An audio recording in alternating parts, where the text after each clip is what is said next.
반갑습니다. 다되고 한국사학습지 3번 이야기해 보도록 하겠습니다. 신화는 이제 한 나라 혹은 민족으로부터 전해오는 신을 둘러싼 이야기를 말합니다. 우리 한국에 전해지는 여러 신화들 중에서 가장 대표적으로 잘 알려진 것은 아마 단군 신화일 것입니다. 옛날 옛적 하늘나라에 환인이라는 신이 살았습니다. 이 환인에게는 여러 아들들이 있었는데요. 그 중에 한 아들이었던 환웅은 바람의 신, 비의 신, 구름의 신을 데리고 우리 현재 땅으로 내려왔다고 합니다. 태백산의 신난수라는 곳에 내려온 환웅은 여러 가지 농사를 짓는 곡식과 과일이 잘 자라게 하고 사람들의 병을 고쳐주는 등 이제 바른 정치를 펼쳤다고 합니다. 이 모습을 바라본 동물들 중에서 곰과 호랑이가 있었는데요. 곰과 호랑이가 환웅을 찾아와서 부탁하였습니다. 사람이 되고 싶다고 말이죠. 환웅은 쑥과 마늘을 동굴 속에서 100일간 먹으면 사람이 될 것이라고 얘기했고, 곰과 호랑이는 그 말을 듣고 동굴로 갑니다. 하지만 성격이 급했던 호랑이는 결국 참지 못하고 동굴에서 뛰쳐나가게 되고 100일 참아서 인간이 되는데 성공한 곰은 웅녀가 되었다라고 합니다. 그리고 웅녀는 환웅과 결혼하여서 아들을 낳았는데 이 아들의 이름이 바로 단군 왕검이었습니다. 단군은 훗날 고조선이라는 나라를 세웠다라고 하면서 이 단군 이야기가 마무리가 되게 됩니다. 우리가 알고 있는 이 단군 신화는 삼국유사, 제왕운기, 동급통감 등에 실려 있게 되는데 이 내용을 다 함께 살펴보도록 하겠습니다. 우선 단군 신화에 나오는 기록 중에서 홍익인간이라는 단어가 있습니다. 이 홍익인간은 고조선의 건국 이념을 뜻하는 것이죠. 널리 인간을 이롭게 한다. 고조선이 만들어질 때 세웠던 원칙입니다. 홍익인간. 단군 신화의 내용 중에서 환웅이 무리 3천을 이끌고 태백산의 신난수에 내려왔다는 이야기가 있습니다.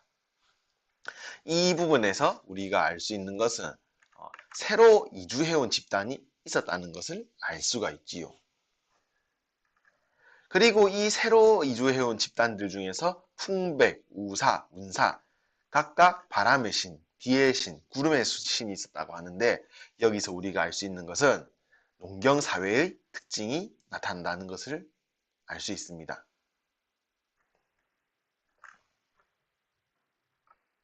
단군 신화에서 곰과 호랑이가 등장합니다. 곰과 호랑이가 사람이 되기를 빌었다고 환웅에게 빌었다고 이야기하는데요. 여기서 우리는 곰을 믿는 부족, 호랑이를 믿는 부족이 각각 존재하였다는 것을 생각할 수 있습니다. 지난 시간 청동기 시대 때, 청동기 이전 신석기 시대 때 배웠던 내용인 토테미즘이 이에 해당하겠죠. 동식물을 믿는 신앙인 토테미즘이 우리 단군 신화에도 등장한다는 것입니다.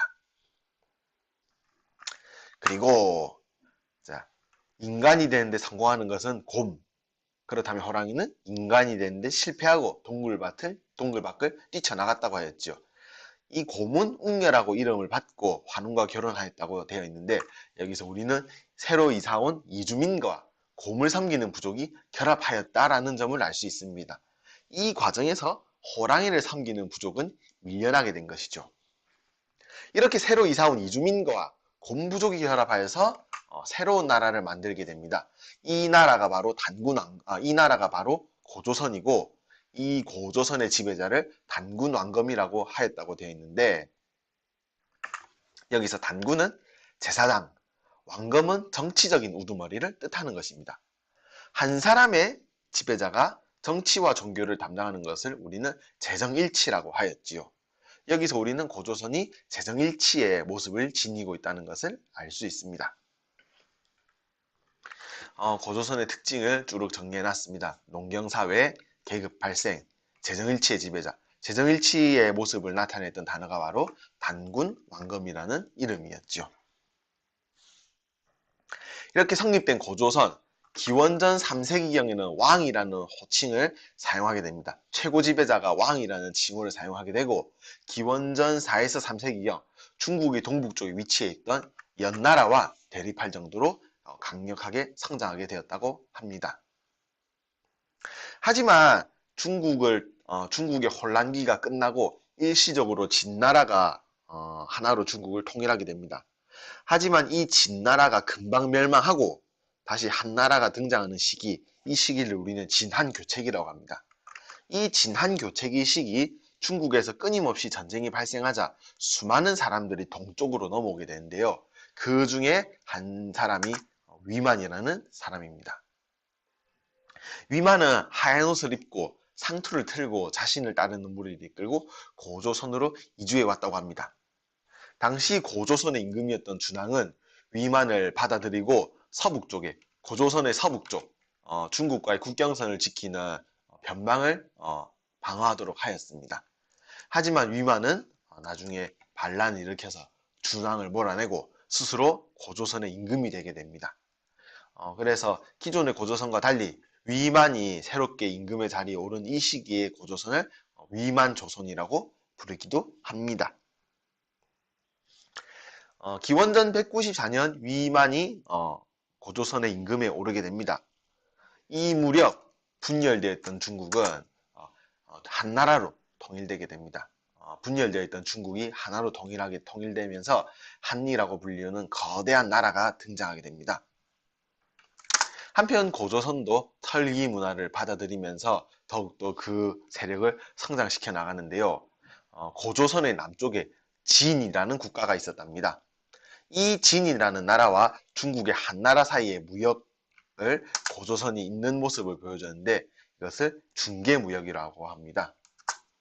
고조선은 진과 한 사이의 중개무역을 통해서 경제적으로 많은 성장을 이루게 되는데요.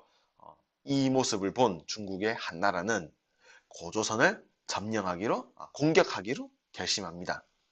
그래서 한나라의 무제라는 황제가 고조선을 공격하게 되고 결국 기원전 108년 고조선의 수도였던 왕검성이 함락되면서 멸망하게 됩니다. 고조선을 멸망시킨 한나라는 군현이라고 하는 지배 세력을 설치하게 됩니다. 옛 고조선 땅을 다스리기 위해서 4개의 군현을 설치했는데 원래 이 지역에 살고 있던 토착민들이 끊임없이 반발하게 됩니다. 그러면서 한나라 군현의 세력이 약화되게 됩니다. 이후 압록강 유역에 등장한 고구려의 공격으로 한나라의 군현들은 하나하나 무너져가기 시작하게 되는 것입니다. 지금까지 고조선이라는 나라의 정치적인 발전 모습을 살펴보았습니다. 이 고조선의 영역을 알 수 있는 대표적인 유물이 2가지가 있습니다. 그것은 바로 탁자식 고인돌과 비파형 동검입니다. 자, 그렇다면 고조선이 가지고 있는 여러 가지 정치적인 조직 모습과 사회 모습에 대해서 알아보도록 하겠습니다. 고조선의 정치 조직, 그 특징을 3가지로 볼 수 있겠군요. 우선 첫 번째, 재정일치의 지배 지도자가 나타났다는 것입니다.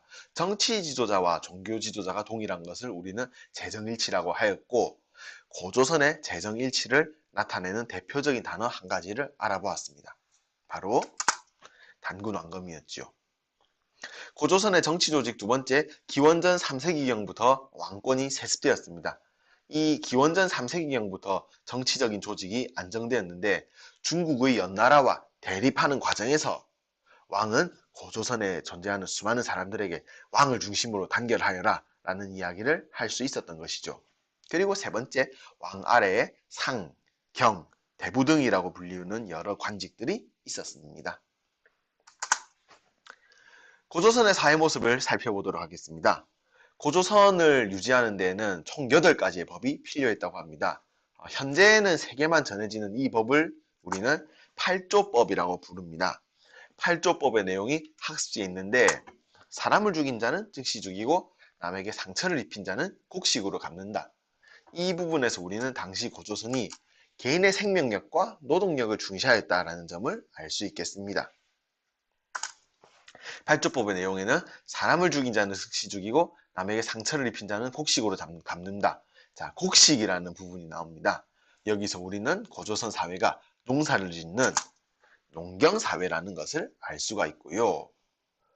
도둑질한 자는 노비로 삼는다라는 부분에서 계급사회의 모습 또한 찾아볼 수 있습니다. 하지만 이렇게 8가지 8조법으로 운영되던 고조선, 한나라에 의해서 멸망됩니다.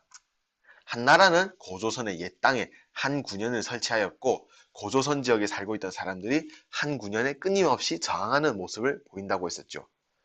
한나라는 이 저항하는 사람들을 다스리기 위해서 기존의 8가지 법에서 총 60여 가지의 법을 새롭게 만들면서 가혹한 통치를 실시하였다라고 기록이 남아 있습니다. 자, 지금까지 우리는 우리 한국사의 최초 국가 고조선에 대해서 알아보았습니다. 고조선이 멸망한 이후 고조선의 옛 땅에는 수많은 국가들이 등장합니다. 바로 부여, 고구려, 옥저, 동예, 그리고 남쪽의 한 등과 같은 국가들인데요. 다음 시간에는 고조선의 뒤를 이어 등장한 이 여러 가지의 국가들의 각각의 모습 그리고 특징들을 하나씩 살펴보도록 하겠습니다. 수고 많았습니다.